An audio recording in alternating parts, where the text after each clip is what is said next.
vous est présenté par Audible.fr. Vous aimez les podcasts ? Vous allez adorer les livres audio. Cet été, plongez dans de nouvelles histoires avec l'application Audible. Que vous soyez polar, romance ou coaching, écoutez vos livres audio les pieds dans l'eau. Avec l'offre d'essai, le premier livre audio est offert sur audible.fr/slate.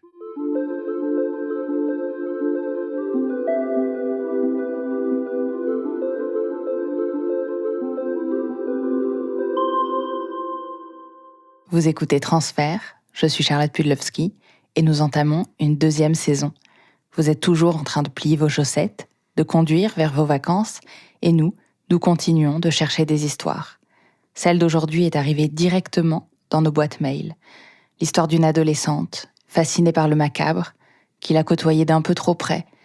L'histoire d'un fantasme guéri par la réalité. C'est l'histoire de Lou, signée Alexandre Moniol. Quand j'étais au collège, j'étais un peu rebelle, je dirais. Et en même temps, je faisais partie des darks du collège. Il y a toujours des catégories, les girly, les sportifs. Moi, je faisais partie un peu ceux qui étaient bizarres, avec des colliers à pic, toujours habillés en noir. J'avais une fascination pour Marilyn Manson. Et j'ai toujours été attirée par ça. J'adore le cinéma. Et c'est vrai que tous les films des années 30 me fascinent, et comme Freaks, comme les films de Fritz Lang aussi. Un film aussi qui s'appelle Dans ma peau, où c'est une femme qui va apprendre à découvrir son corps, mais en se mangeant. Et c'est vrai que le milieu carcéral m'a toujours intriguée et passionnée. Enfin, c'est un endroit glauque avec plein de gens qui ont des secrets, et découvrir les secrets, et pourquoi ils sont là et pourquoi ils ont fait ce qu'ils ont fait. Parce qu'ils peuvent être en prison parce qu'ils ont fait un petit vol à l'étalage, comme quelque chose de plus grave, un meurtre.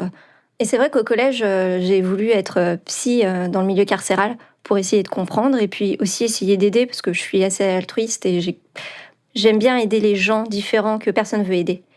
Et surtout d'essayer de comprendre. Alors c'est peut-être de la curiosité malsaine aussi.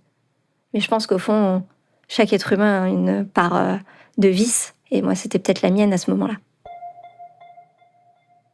J'habite chez ma maman, dans une petite ville de province, en centre-ville. C'est plutôt calme. Bon, par contre, quand il se passe quelque chose, tout le monde le sait, bien évidemment. La gare est pas très loin de la maison, le collège non plus, les lycées. On est assez proche de tout, en fait. On se déplace à pied, c'est plutôt sympa. C'est un soir de semaine. Je crois il me semble que c'est un lundi. On est en septembre. Et dans le collège où je suis, il y a un internat avec tous les lycéens, les collégiens aussi. Et là, je vois au loin plein de jeunes qui arrivent d'un lycée. Donc je suppose qu'ils sont internes. Et alors là, tout s'arrête. Mon regard se pose. J'étais avec des copines, je crois que je les vois même plus. Et je vois au loin une toute petite personne qui fait ma taille, c'est-à-dire 1m60, à peu près. Et là, c'est vrai que je n'ai Dieu que pour lui. Il a une dégaine plutôt squelettique, un peu nonchalant. Je crois qu'il porte un jean avec des Converse. Sur sa Converse, d'ailleurs, il y avait un espèce de gros pic. Enfin, moi, je trouvais ça super sexy. Ça peut faire peur, mais un espèce de gros pic à l'avant de sa Converse. Il avait un pull noir. Il était maquillé aussi. Donc c'est ça. Je pense que ça me plaisait aussi un petit peu ce côté mystérieux, on ne sait pas trop. Ah oui, il avait comme un casque aussi sur la tête. Il avait il a les cheveux très noirs. Et ça lui faisait vraiment comme un casque un peu à la placebo. C'était ce côté-là qui plaisait, je pense.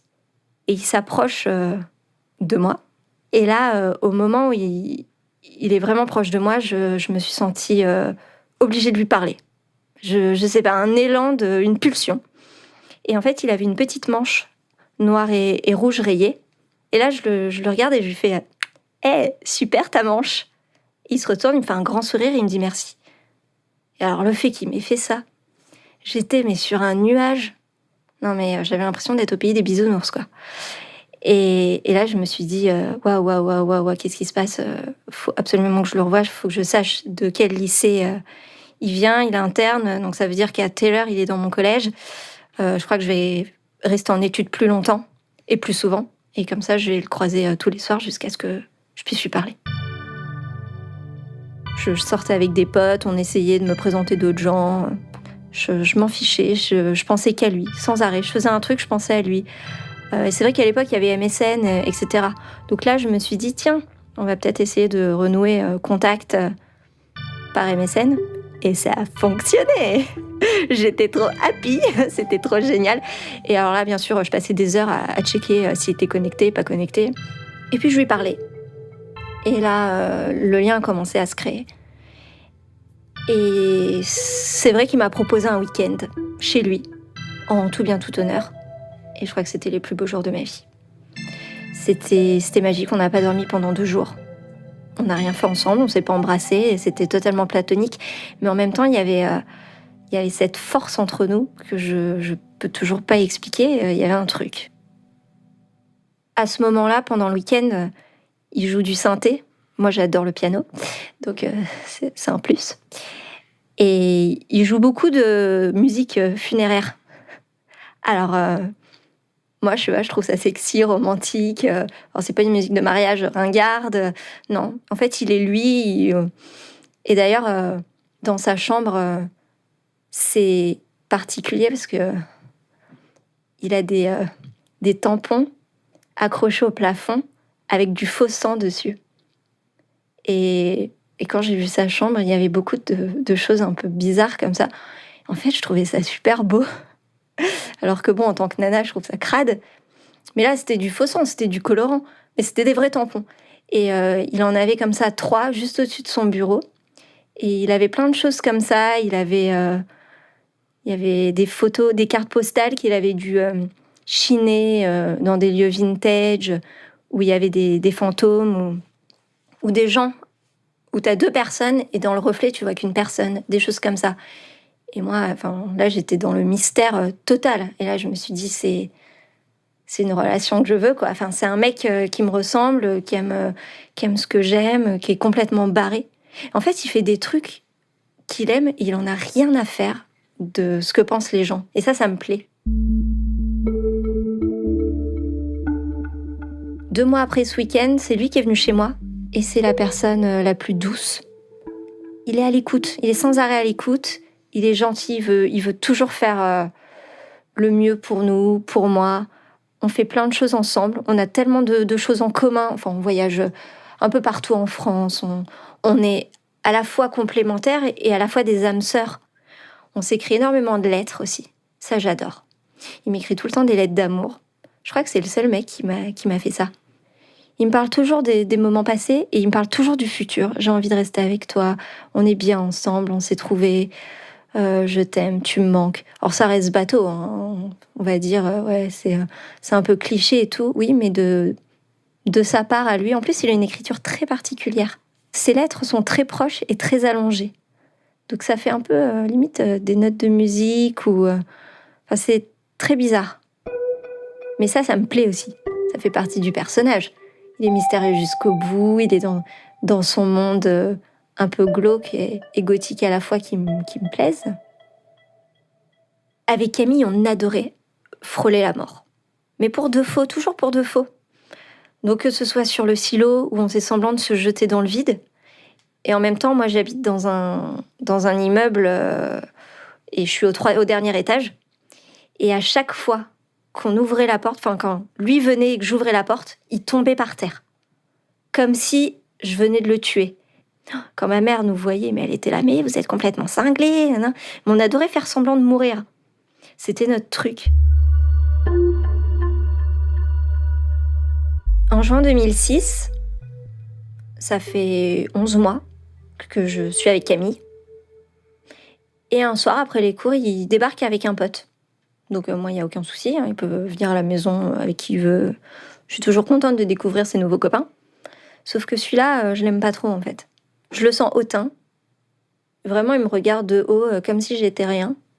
Alors que là, je lui propose de boire un verre à la maison.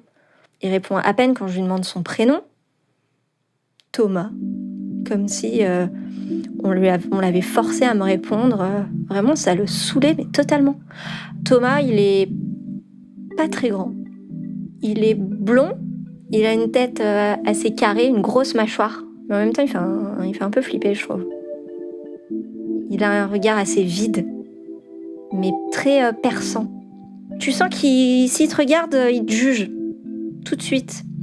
Et en même temps, il a le regard baissé aussi. C'est très paradoxal.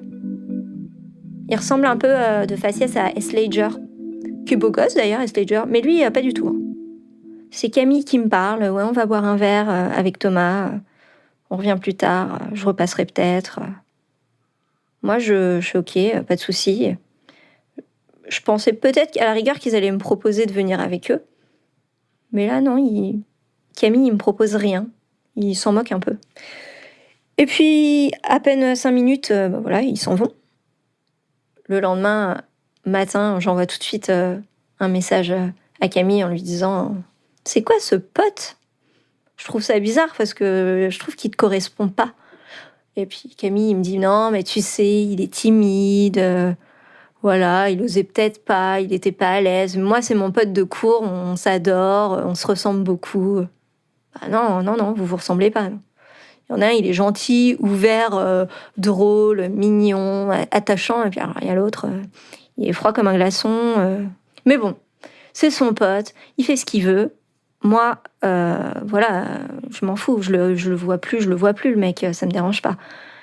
Mais bon, Camille, lui, continuera à le voir, malheureusement.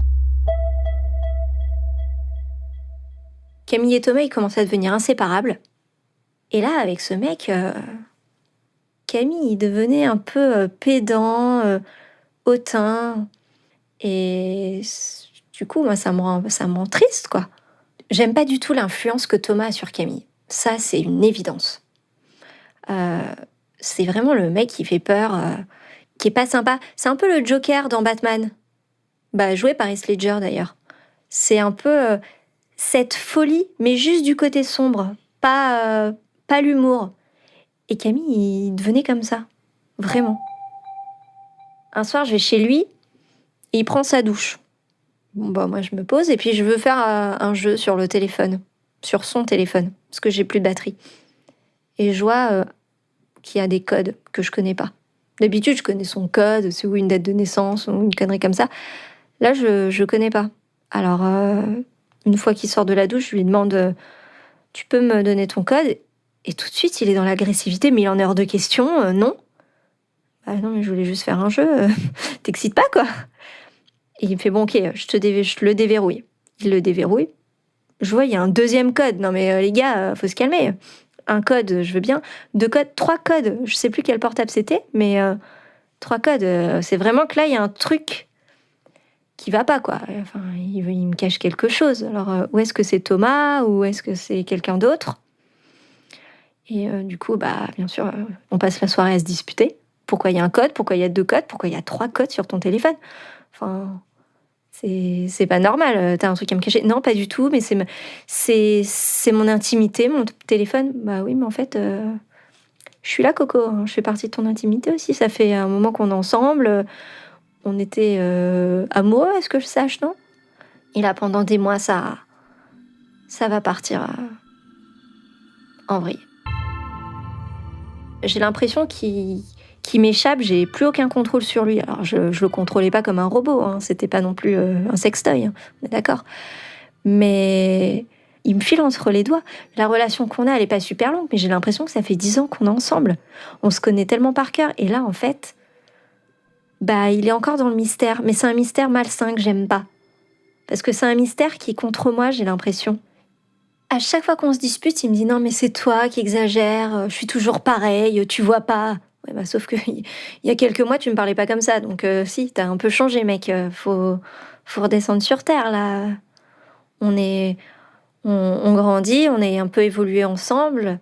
Je vois très bien que t'es différent. Si t'as quelque chose à me dire, faut me le dire. Moi, je suis à l'écoute, je suis là pour comprendre, je veux que t'ailles bien, je veux que tu sois bien.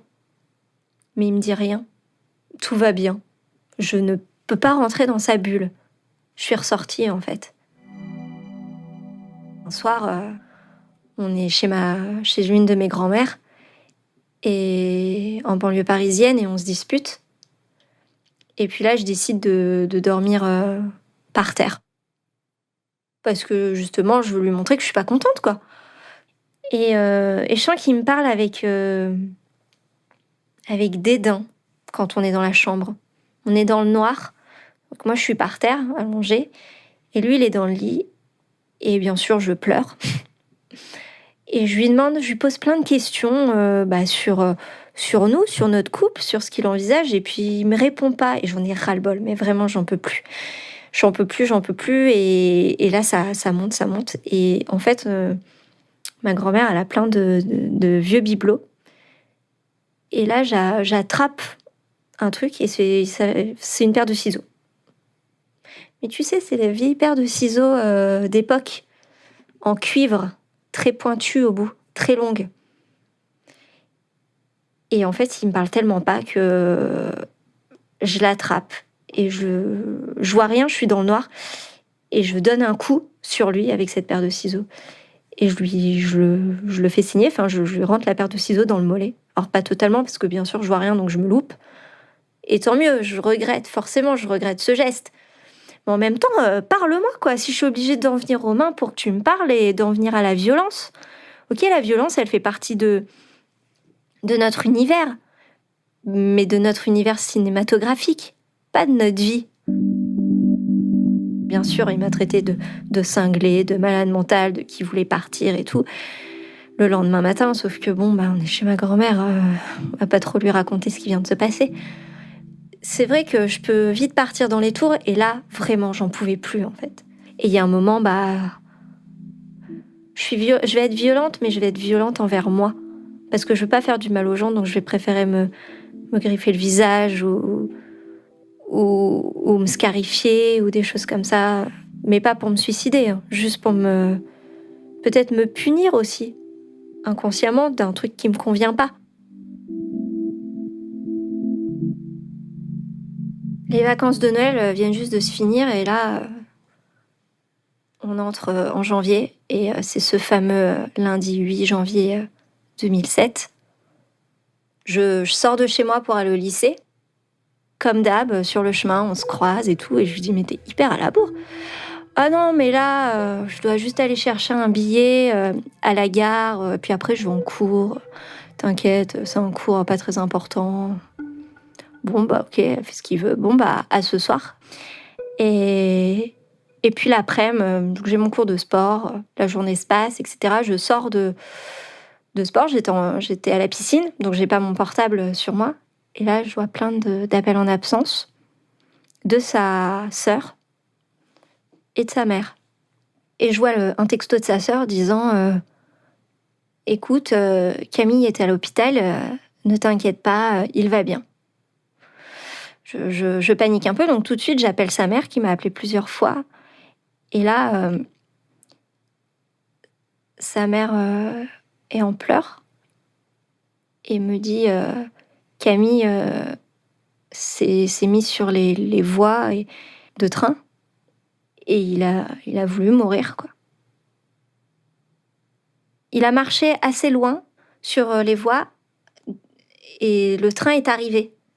Sauf qu'en fait, il s'était mis sur les voies d'en face. Donc le train est passé à côté de lui.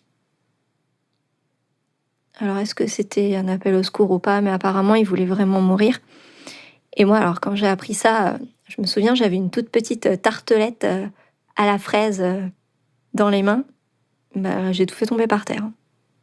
Juste, je suis dans l'incompréhension totale. Je crois que j'ai réussi à voir Camille une semaine après. J'avais vu Thomas entre-temps. Et j'ai pas du tout aimé les mots de Thomas. Ah oui, et même dans ses messages, il me disait « De toute façon, on avait prévu autre chose, etc. » Mais sans vouloir me dire les choses. Du coup, je l'ai joué un peu fourbe. Et j'ai un peu menti à Camille. Quand je suis allée le voir, je lui ai dit « Tu sais, j'ai vu Thomas. » Il me fait « Ah ouais ?» Et là, je sens qu'il est gêné. Il baisse les yeux. Je dis à Camille « Tu sais, il m'a beaucoup parlé, Thomas. Il m'a dit tout ce qui était prévu. Mais ça m'a fait beaucoup de mal que ce soit lui qui me l'avoue et pas toi. » Et là, il me fait « Comment ça y est, t'as tout dit ?»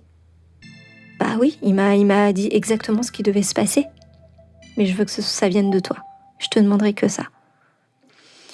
Il m'a dit, bah oui, en décembre, on avait prévu de se tuer, enfin de se suicider ensemble avec une arme, une balle dans la tête.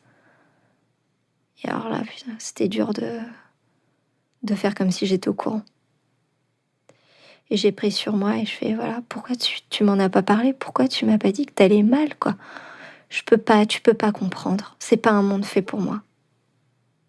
Et finalement, si lui, il a pas voulu se mettre une balle dans la tête, c'est juste que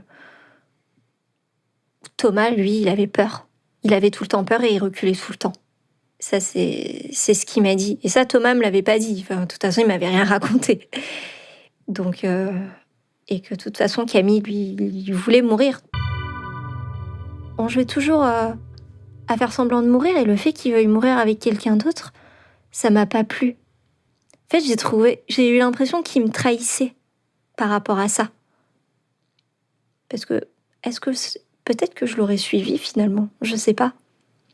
Parce qu'on parlait beaucoup de choses glauques, et notamment, on se disait toujours que si on devait se marier, ça serait fou que on soit dans l'église tous les deux pendus et que les gens arrivent, quelle réaction ils auraient. Et un jour, c'était un mercredi, je reçois un coup de fil d'un numéro que je ne connais pas. Une dame avec une très belle voix. Une voix d'une douceur, mais vraiment c'était... on sentait la bonté en elle. Elle me dit, oui, bonjour, je suis la maman de Thomas. Je suis hyper inquiète. Il va pas bien en ce moment. Je me suis permise de vous appeler parce que j'ai vu vos messages dans le portable de Thomas. J'ai regardé et je vois que vous êtes la copine de Camille. Comment il va? Moi, parce que Thomas va pas bien du tout. Il veut plus aller en cours. Il parle plus à personne. Il est renfermé. Je pense que ça serait bien qu'on l'interne aussi, quelque temps, pour qu'il se remette, parce que je pense qu'ils étaient très proches et qu'il vit très mal la situation. Alors moi, je lui dis clairement que oui, je pense que c'est une bonne idée. Après, Thomas, je vais pas lui dire « j'aime pas votre fils ». Je le porte pas dans mon cœur. Donc oui, je pense que je dis à la maman, je pense que le mieux, c'est d'effectivement de l'interner. Il va peut-être être que comme Camille, se soigner. Moi, je veux que Camille reste le plus longtemps possible en psychiatrie pour aller mieux. Je préfère qu'il reste 6 mois en psychiatrie et que quand il sorte, il soit bien dans son corps et qu'il soit bien dans sa tête. Donc forcément, je veux que pour Thomas, ce soit pareil. Donc voilà, très gentille, très à l'écoute, la maman. Elle me fait merci beaucoup, ça me rassure, etc. Vraiment, mais un amour. Quelques jours se passent, à peu près une semaine. Je rentre chez moi et je reçois un coup de fil. Mais c'est un numéro masqué. Et c'est la police. Et en fait, la police me dit « Oui, bonjour, vous êtes bien Lou ?»« Oui, c'est moi. Écoutez, restez chez vous. » « Comment ça ? N'ouvrez à personne, restez chez vous, je peux pas vous en dire plus. » La police ne veut rien me dire et j'insiste un peu. Et là, ils me disent quand même « Thomas s'est échappé de l'hôpital, il a fait des choses graves. Et n'ouvrez pas à personne, et surtout pas à lui. On ne sait pas où il est. » Là, je me dis, waouh, il a fait des choses graves. Il s'est barré de l'hôpital, quoi. Il a peut-être, je sais pas, tapé quelqu'un à l'hôpital ou... Je sais pas trop. Je suis un peu dans le doute. Mais je suis quand même en contact aussi avec la maman de Camille. Donc j'appelle la maman de Camille. Mon copain officiel, puisque on est toujours quand même ensemble, même s'il est interné. Et du coup, je suis toujours en bon terme avec sa mère. Donc je l'appelle. Et je lui dis, oui, il y a la police qui vient de m'appeler, je comprends pas. Thomas a disparu de l'hôpital, qu'est-ce qui s'est passé? J'apprends que Thomas a juste fait un truc horrible. Il est rentré chez lui. Il a assassiné son petit frère et sa mère. Et c'est tout ce qu'on me dit. Comment on peut faire ça, quoi? Et là, j'ai vraiment beaucoup, beaucoup pleuré. Et j'ai pas eu plus d'informations que ça. Et finalement, dans la soirée, vers 22h, toujours le même soir, j'ai la police qui m'a rappelé et qui m'a dit on l'a retrouvé. C'est bon, on l'a retrouvé dans la forêt, il y a eu les hélicoptères, etc. La description qu'ils m'ont faite de lui, c'était quelqu'un déjà plein de sang et avec un regard hagard, complètement vide et apeuré. Et en même temps, il n'avait pas l'impression de savoir ce qu'il avait fait. Alors moi, je suis extérieure à tout ça. Mais en même temps, je suis plongée en plein dedans aussi. Mais je vais avoir quelques jours plus tard des entretiens avec la police qui vont un peu m'expliquer ce qui s'est passé. Et aussi qui vont essayer de voir, moi déjà, si je vais bien dans ma tête. Et puis si je peux expliquer un geste pareil, quoi. Parce que il y a eu Camille et maintenant il y a Thomas.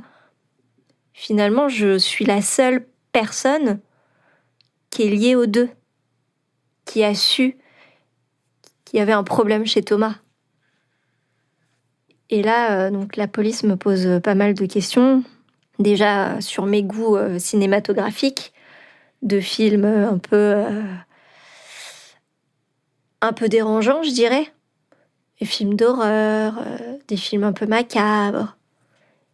Et ils essaient de voir si je suis pas si je suis pas une nana qui adore le cannibalisme. Ils me posent plein de questions sur certains films.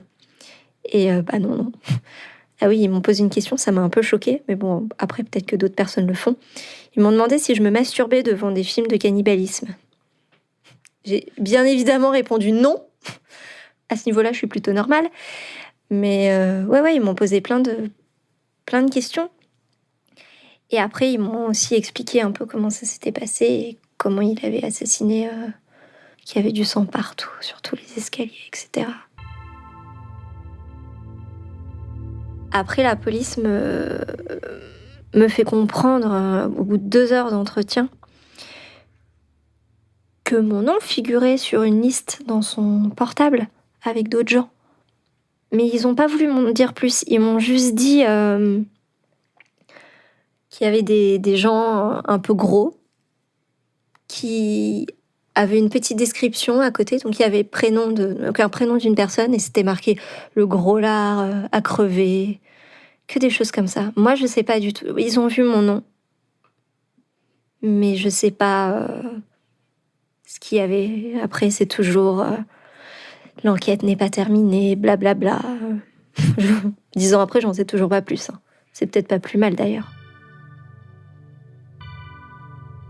Pour l'année du bac, c'est pas tip-top tout ce qui se passe. Ça m'a un peu perturbée, j'avoue. Entre les allers-retours au centre psychiatrique pour voir Camille, plus les entretiens de la police, les révisions, on va dire que c'était pas une année glorieuse pour moi. Du coup, bien sûr, j'ai repiqué. C'était un peu l'hécatombe. Bon, la deuxième année, j'ai eu mon bac, heureusement pour moi. Mais j'avais plus de nouvelles non plus de toutes ces histoires. J'avais essayé de prendre des distances. J'ai plus du tout eu de nouvelles de Camille. Je lui en ai plus donné, en fait. Je pense que c'est mieux. Pour lui comme pour moi. Et finalement, notre relation, elle s'est quittée comme ça. On s'est jamais dit qu'on se quittait. Mais c'était évident qu'on se quitte. C'est vrai que toute cette histoire, ça m'a un petit peu chamboulée. Ça m'a un peu changée dans le sens où... Oui, je pense que je me suis beaucoup plus renfermée sur moi-même qu'avant. Je fais beaucoup moins confiance aux gens aussi. Mais c'est vrai que je regarde plus du tout de films d'horreur. Je veux plus du massacre à la tronçonneuse, je veux plus voir de trucs comme ça. Et même au niveau de ma perspective pro, j'ai toujours voulu travailler dans le carcéral, mais quand je vois ce qu'a fait Thomas, en fait, ça me donne vraiment pas envie d'aider ce genre de personnes. Et puis je suis un peu éponge.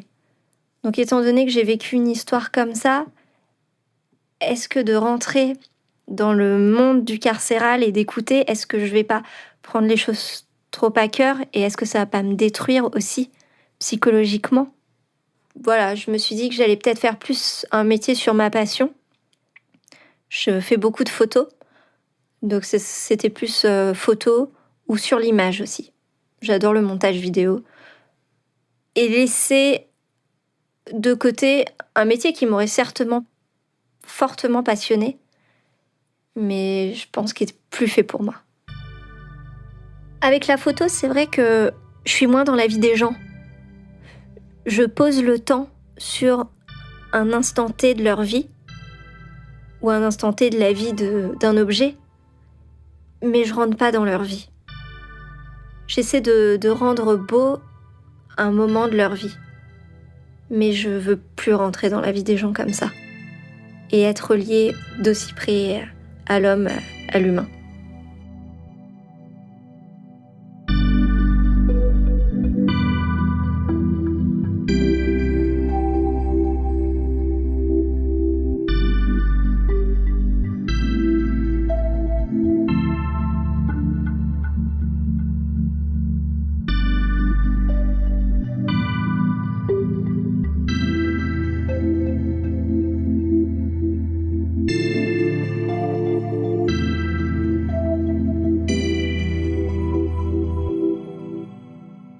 C'était l'épisode 1 de la saison 2 de Transfert, signé Alexandre Moniol sur une musique de Pauline Thompson et avec un mix de Jean-Baptiste au bonnet.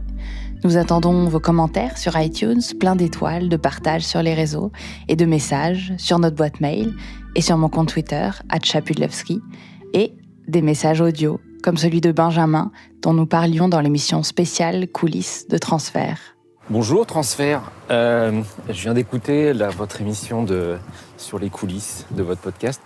Je suis le Benjamin de l'histoire de Jean-Claude Van Damme et du coup j'avais eu Alexandre au téléphone et du coup ça m'a fait beaucoup rire parce qu'en fait je me suis dit que si j'avais été à votre place ça aurait été pareil, j'aurais pas cru l'histoire parce qu'elle est un peu folle et qu'en effet vous n'aviez aucune façon de vérifier l'histoire et je suis pas du tout déçu que l'histoire passe pas parce que bah voilà, je vous comprends qu'il n'y avait aucun moyen de fact-checker et que c'est pas grave du tout, mais du coup ça m'a fait rire, ça m'a fait plaisir d'être quand même dedans.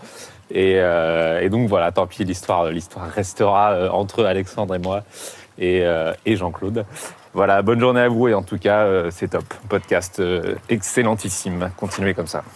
Merci à Benjamin pour ce gentil message, pour ses compliments. Merci à vous tous et à très vite. Ce podcast vous a été présenté par audible.fr. Vous aimez les podcasts ? Vous allez adorer les livres audio. Cet été, plongez dans de nouvelles histoires avec l'application Audible. Que vous soyez polar, romance ou coaching, écoutez vos livres audio les pieds dans l'eau. Avec l'offre d'essai, le premier livre audio est offert sur audible.fr/slate. Alors moi, je lui dis clairement que oui, je pense que c'est une bonne idée. Après, Thomas, je vais pas lui dire « j'aime pas votre fils ». Je le porte pas dans mon cœur. Donc oui, je pense que je dis à la maman, je pense que le mieux, c'est d'effectivement de l'interner. Il va peut-être être que comme Camille, se soigner. Moi, je veux que Camille reste le plus longtemps possible en psychiatrie pour aller mieux. Je préfère qu'il reste 6 mois en psychiatrie et que quand il sorte, il soit bien dans son corps et qu'il soit bien dans sa tête. Donc forcément, je veux que pour Thomas, ce soit pareil. Donc voilà, très gentille, très à l'écoute, la maman. Elle me fait merci beaucoup, ça me rassure, etc. Vraiment, mais un amour. Quelques jours se passent, à peu près une semaine. Je rentre chez moi et je reçois un coup de fil. Mais c'est un numéro masqué. Et c'est la police.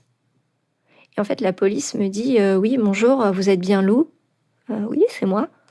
Écoutez, restez chez vous. » Comment ça ? N'ouvrez à personne, restez chez vous, je peux pas vous en dire plus. La police ne veut rien me dire et j'insiste un peu. Et là, ils me disent quand même Thomas s'est échappé de l'hôpital, il a fait des choses graves. Et n'ouvrez pas à personne, et surtout pas à lui. On sait pas où il est. Là, je me dis waouh, il a fait des choses graves, il s'est barré de l'hôpital, quoi. Alors, il a peut-être, je sais pas, tapé quelqu'un à l'hôpital ou... Je sais pas trop, je suis un peu dans le doute. Mais je suis quand même en contact aussi avec la maman de Camille. Donc j'appelle la maman de Camille, mon copain officiel, puisque on est toujours quand même ensemble, même s'il est interné. Et du coup, je suis toujours en bon terme avec sa mère. Donc je l'appelle et je lui dis oui, il y a la police qui vient de m'appeler, je comprends pas. Thomas a disparu de l'hôpital, qu'est-ce qui s'est passé? J'apprends que Thomas a juste fait un truc horrible. Il est rentré chez lui. Il a assassiné son petit frère et sa mère. Et c'est tout ce qu'on me dit. Comment on peut faire ça, quoi? Et là, j'ai vraiment beaucoup, beaucoup pleuré. Et j'ai pas eu plus d'informations que ça. Et finalement, dans la soirée, vers 22h, toujours le même soir, j'ai la police qui m'a rappelé et qui m'a dit on l'a retrouvé. C'est bon, on l'a retrouvé dans la forêt, il y a eu les hélicoptères, etc. La description qu'ils m'ont faite de lui, c'était quelqu'un déjà plein de sang et avec un regard hagard. Ah oui, il avait comme un casque aussi sur la tête. Il avait il a les cheveux très noirs et ça lui faisait vraiment comme un casque un peu à la placebo. C'était ce côté-là qui plaisait, je pense. Et il s'approche de moi. Et là, au moment où il est vraiment proche de moi, je me suis sentie obligée de lui parler. Je sais pas, un élan, une pulsion. Et en fait, il avait une petite manche noire et rouge rayée. Et là, je le regarde et je lui fais « Hey, super ta manche !» Il se retourne, il me fait un grand sourire et il me dit merci. Et alors, le fait qu'il m'ait fait ça, j'étais mais sur un nuage. Non, mais j'avais l'impression d'être au pays des bisounours, quoi. Et là, je me suis dit waouh, qu'est-ce qui se passe? Faut absolument que je le revoie, il faut que je sache de quel lycée il vient. Il est interne, donc ça veut dire qu'à telle heure, il est dans mon collège. Je crois que je vais rester en études plus longtemps et plus souvent. Et comme ça, je vais le croiser tous les soirs jusqu'à ce que je puisse lui parler. Je sortais avec des potes, on essayait de me présenter d'autres gens. Je m'en fichais, je pensais qu'à lui, sans arrêt. Je faisais un truc, je pensais à lui. Et c'est vrai qu'à l'époque, il y avait MSN, etc. Donc là, je me suis dit, tiens, on va peut-être essayer de renouer contact par MSN. Et ça a fonctionné. J'étais trop happy, c'était trop génial. Et alors là, bien sûr, je passais des heures à checker s'il était connecté, pas connecté. Et puis, je lui parlais. Et là, le lien a commencé à se créer. Et c'est vrai qu'il m'a proposé un week-end chez lui, en tout bien, tout honneur. Et je crois que c'était les plus beaux jours de ma vie. C'était magique, on n'a pas dormi pendant 2 jours. On n'a rien fait ensemble, on ne s'est pas embrassés, et c'était totalement platonique. Mais en même temps, il y avait cette force entre nous que je peux toujours pas expliquer. Il y avait un truc. À ce moment-là, pendant le week-end, il joue du synthé. Moi, j'adore le piano, donc c'est un plus. Et il joue beaucoup de musique funéraire. Alors, moi, je trouve ça sexy, romantique. Alors, c'est pas une musique de mariage ringarde. Non, en fait, il est lui. Et d'ailleurs, dans sa chambre, c'est particulier parce que il a des tampons accrochés au plafond avec du faux sang dessus. Et quand j'ai vu sa chambre, il y avait beaucoup de choses un peu bizarres comme ça. En fait, je trouvais ça super beau. Alors que bon, en tant que nana, je trouve ça crade. Mais là, c'était du faux sang, c'était du colorant. Mais c'était des vrais tampons. Et il en avait comme ça 3 juste au-dessus de son bureau. Et il avait plein de choses comme ça. Il y avait des photos, des cartes postales qu'il avait dû chiner dans des lieux vintage où il y avait des... Et c'est la police. Et en fait, la police me dit « Oui, bonjour, vous êtes bien Lou ?»« Oui, c'est moi. Écoutez, restez chez vous. » Comment ça? N'ouvrez à personne, restez chez vous, je peux pas vous en dire plus. La police ne veut rien me dire et j'insiste un peu. Et là, ils me disent quand même Thomas s'est échappé de l'hôpital, il a fait des choses graves. Et n'ouvrez pas à personne, et surtout pas à lui. On sait pas où il est. là, je me dis, waouh, il a fait des choses graves. Il s'est barré de l'hôpital, quoi. Alors, il a peut-être, je sais pas, tapé quelqu'un à l'hôpital ou... Je sais pas trop, je suis un peu dans le doute. Mais je suis quand même en contact aussi avec la maman de Camille. Donc j'appelle la maman de Camille, mon copain officiel, puisque on est toujours quand même ensemble, même s'il est interné. Et du coup, je suis toujours en bon terme avec sa mère. Donc je l'appelle et je lui dis, oui, il y a la police qui vient de m'appeler, je comprends pas. Thomas a disparu de l'hôpital, qu'est-ce qui s'est passé? J'apprends que Thomas a juste fait un truc horrible. Il est rentré chez lui. Il a assassiné son petit frère et sa mère. Et c'est tout ce qu'on me dit. Comment on peut faire ça, quoi? Et là, j'ai vraiment beaucoup, beaucoup pleuré. Et j'ai pas eu plus d'informations que ça. Et finalement, dans la soirée, vers 22h, toujours le même soir, j'ai la police qui m'a rappelé et qui m'a dit on l'a retrouvé. C'est bon, on l'a retrouvé dans la forêt, il y a eu les hélicoptères, etc. La description qu'ils m'ont faite de lui, c'était quelqu'un déjà plein de sang et avec un regard hagard, complètement vide et apeuré. Et en même temps, il n'avait pas l'impression de savoir ce qu'il avait fait. Alors moi, je suis extérieure à tout ça. Mais en même temps, je suis plongée en plein dedans aussi. Mais je vais avoir quelques jours plus tard des entretiens avec la police qui vont un peu m'expliquer ce qui s'est passé. Et aussi qui vont essayer de voir, moi déjà, si je vais bien dans ma tête. Et puis si je peux expliquer un geste pareil, quoi. Parce que il y a eu Camille et maintenant il y a Thomas. Finalement, je suis la seule personne qui est liée aux deux, qui a su qu'il y avait un problème chez Thomas. Et là, donc la police me pose pas mal de questions. Déjà sur mes goûts cinématographiques et blablabla. 10 ans après, j'en sais toujours pas plus. C'est peut-être pas plus mal d'ailleurs. Pour l'année du bac, c'est pas tip-top tout ce qui se passe. Ça m'a un peu perturbée, j'avoue. Entre les allers-retours au centre psychiatrique pour voir Camille, plus les entretiens de la police, les révisions, on va dire que c'était pas une année glorieuse pour moi. Du coup, bien sûr, j'ai repiqué. C'était un peu l'hécatombe. Bon, la deuxième année, j'ai eu mon bac, heureusement pour moi. Mais j'avais plus de nouvelles non plus de toutes ces histoires. J'avais essayé de prendre des distances. J'ai plus du tout eu de nouvelles de Camille. Je lui en ai plus donné, en fait. Je pense que c'est mieux. Pour lui comme pour moi. Et finalement, notre relation, elle s'est quittée comme ça. On s'est jamais dit qu'on se quittait. Mais c'était évident qu'on se quitte. C'est vrai que toute cette histoire, ça m'a un petit peu chamboulée. Ça m'a un peu changée dans le sens où... Oui, je pense que je me suis beaucoup plus renfermée sur moi-même qu'avant. Je fais beaucoup moins confiance aux gens aussi. Mais c'est vrai que je regarde plus du tout de films d'horreur. Je veux plus du massacre à la tronçonneuse, je veux plus voir de trucs comme ça. Et même au niveau de ma perspective pro, j'ai toujours voulu travailler dans le carcéral, mais quand je vois ce qu'a fait Thomas, en fait, ça me donne vraiment pas envie d'aider ce genre de personnes. Et puis je suis un peu éponge.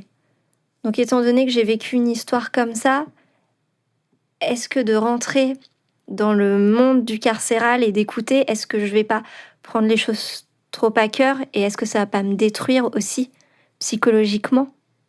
Voilà, je me suis dit que j'allais peut-être faire plus un métier sur ma passion. Je fais beaucoup de photos, donc c'était plus photo ou sur l'image aussi. J'adore le montage vidéo. Et laisser de côté un métier qui m'aurait certainement fortement passionnée, mais je pense qu'il est plus fait pour moi. Avec la photo, c'est vrai que je suis moins dans la vie des gens. Je pose le temps sur un instant T de leur vie ou un instant T de la vie d'un objet, mais je rentre pas dans leur vie. J'essaie de rendre beau un moment de leur vie, mais je veux plus rentrer dans la vie des gens comme ça et être lié d'aussi près à l'homme, à l'humain.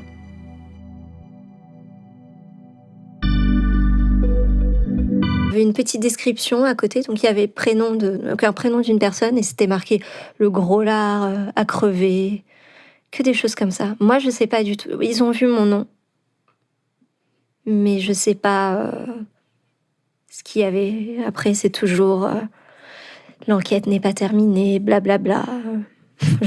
10 ans après, j'en sais toujours pas plus. C'est peut-être pas plus mal d'ailleurs. Pour l'année du bac, c'est pas tip-top tout ce qui se passe. Ça m'a un peu perturbée, j'avoue. Entre les allers-retours au centre psychiatrique pour voir Camille, plus les entretiens de la police, les révisions, on va dire que c'était pas une année glorieuse pour moi. Du coup, bien sûr, j'ai repiqué. C'était un peu l'hécatombe. Bon, la deuxième année, j'ai eu mon bac, heureusement pour moi. Mais j'avais plus de nouvelles non plus de toutes ces histoires. J'avais essayé de prendre des distances. J'ai plus du tout eu de nouvelles de Camille. Je lui en ai plus donné, en fait. Je pense que c'est mieux. Pour lui comme pour moi. Et finalement, notre relation, elle s'est quittée comme ça. On s'est jamais dit qu'on se quittait. Mais c'était évident qu'on se quitte. C'est vrai que toute cette histoire, ça m'a un petit peu chamboulée. Ça m'a un peu changée dans le sens où, oui, je pense que je me suis beaucoup plus renfermée sur moi-même qu'avant. Je fais beaucoup moins confiance aux gens aussi. Mais c'est vrai que je regarde plus du tout de films d'horreur. Je veux plus du massacre à la tronçonneuse, je veux plus voir de trucs comme ça. Et même au niveau de ma perspective pro, j'ai toujours voulu travailler dans le carcéral, mais quand je vois ce qu'a fait Thomas, en fait, ça me donne vraiment pas envie d'aider ce genre de personnes. Et puis je suis un peu éponge.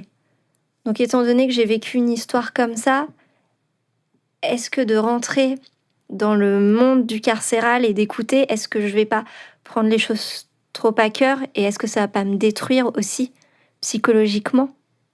Voilà, je me suis dit que j'allais peut-être faire plus un métier sur ma passion. Je fais beaucoup de photos, donc c'était plus photo ou sur l'image aussi. J'adore le montage vidéo. Et laisser de côté un métier qui m'aurait certainement fortement passionnée, mais je pense qu'il est plus fait pour moi. Avec la photo, c'est vrai que je suis moins dans la vie des gens. Je pose le temps sur un instant T de leur vie ou un instant T de la vie d'un objet, mais je rentre pas d'être en prison parce qu'ils ont fait un petit vol à l'étalage comme quelque chose de plus grave, un meurtre. Et c'est vrai qu'au collège, j'ai voulu être psy dans le milieu carcéral pour essayer de comprendre et puis aussi essayer d'aider parce que je suis assez altruiste et j'aime bien aider les gens différents que personne veut aider.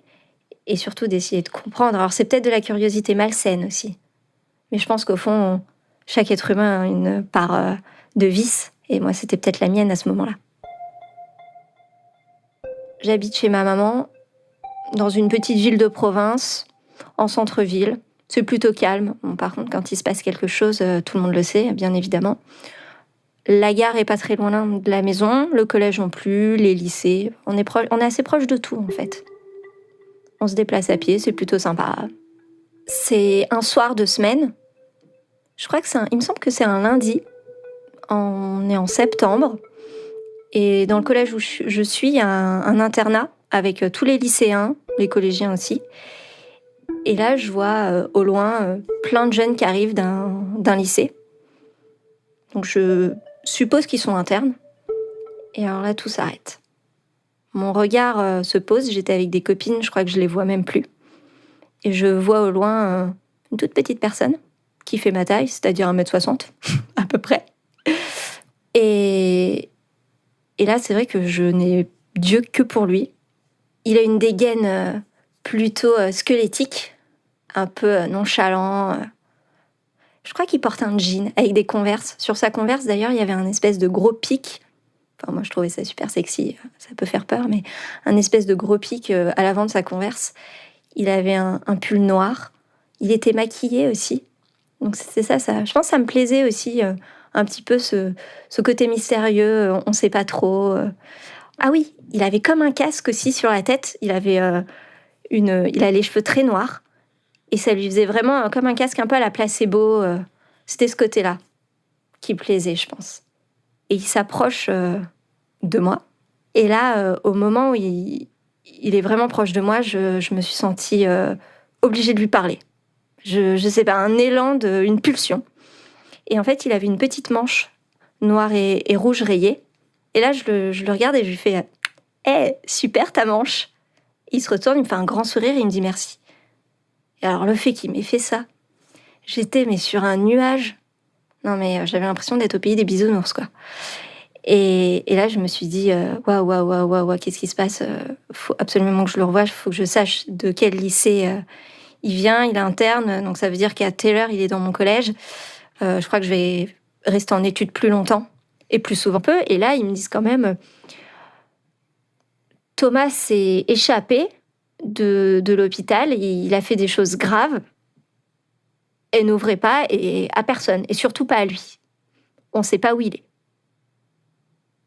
Là, je me dis, waouh, il a fait des choses graves. Il s'est barré de l'hôpital, quoi. Alors, il a peut-être, je sais pas, tapé quelqu'un à l'hôpital, ou je sais pas trop. Je suis un peu dans le doute. Mais je suis quand même en contact aussi avec la maman de Camille. Donc, j'appelle la maman de Camille, mon copain officiel, puisque on est toujours quand même ensemble, même s'il est interné. Et du coup, je suis toujours en bon terme avec sa mère. Donc, je l'appelle. Et je lui dis, oui, il y a la police qui vient de m'appeler, je comprends pas. Thomas a disparu de l'hôpital, qu'est-ce qui s'est passé? J'apprends que Thomas a juste fait un truc horrible. Il est rentré chez lui. Il a assassiné son petit frère et sa mère. Et c'est tout ce qu'on me dit. Comment on peut faire ça, quoi? Et là, j'ai vraiment beaucoup pleuré. Et j'ai pas eu plus d'informations que ça. Et finalement, dans la soirée, vers 22h, toujours le même soir, j'ai la police qui m'a rappelé et qui m'a dit on l'a retrouvé. C'est bon, on l'a retrouvé dans la forêt, il y a eu les hélicoptères, etc. La description qu'ils m'ont faite de lui, c'était quelqu'un déjà plein de sang et avec un regard hagard, complètement vide et apeuré. Et en même temps, il n'avait pas l'impression de savoir ce qu'il avait fait. Alors moi, je suis extérieure à tout ça. Mais en même temps, je suis plongée en plein dedans aussi. Mais je vais avoir quelques jours plus tard des entretiens avec la police qui vont un peu m'expliquer ce qui s'est passé. Et aussi qui vont essayer de voir, moi déjà, si je vais bien dans ma tête. Et puis si je peux expliquer un geste pareil, quoi. Parce que il y a eu Camille et maintenant il y a Thomas. Finalement, je suis la seule personne qui est liée aux deux, qui a su qu'il y avait un problème chez Thomas. Et là, donc la police me pose pas mal de questions. Déjà sur mes goûts cinématographiques, de films un peu dérangeants, je dirais. Des films d'horreur, des films un peu macabres. Et ils essaient de voir si je suis pas un genre de... Si je suis pas une nana qui adore le cannibalisme, ils me posent quelqu'un d'autre. Et du coup, bien sûr, on passe la soirée à se disputer. Pourquoi il y a un code? Pourquoi il y a 2 codes? Pourquoi il y a 3 codes sur ton téléphone? Enfin, c'est pas normal. T'as un truc à me cacher? Non, pas du tout, mais c'est mon intimité, mon téléphone. Bah oui, mais en fait... je suis là, Coco. Hein. Je fais partie de ton intimité aussi. Ça fait un moment qu'on est ensemble. On était amoureux, à ce que je sache, non? Et là, pendant des mois, ça va partir en vrille.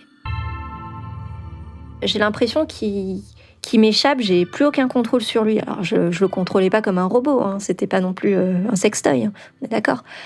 Mais il me file entre les doigts. La relation qu'on a, elle est pas super longue, mais j'ai l'impression que ça fait 10 ans qu'on est ensemble.